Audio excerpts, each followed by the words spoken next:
சுவையான வெங்காய சாதம் எப்படி பண்ணிடலான்னு பார்த்துருவோம். அடுப்பில் கடாயை வச்சு காய்ச்சதும் எண்ணெய் விட்டு எண்ணெய் காய்ச்சதும் கடுகு உளுந்தம்பருப்பு காஞ்ச மிளகாய் கருவேப்பிலை எல்லாம் போட்டு நல்லா பொரிய விட்டுருங்க.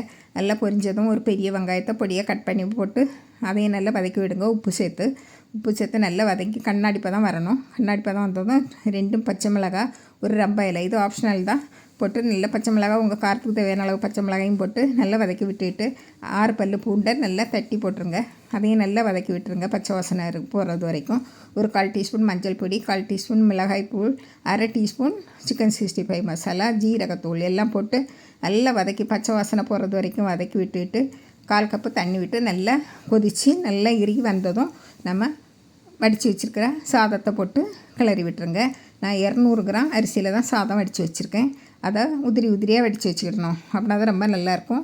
இப்போ இதில் புளிப்பு சுவைக்காக ஒரு 1/4 மூடி எலுமிச்சம்பழத்தை பிழிஞ்சு விட்டு இறக்கியாச்சுன்னா சுவையான வெங்காய சாதம் ரெடி.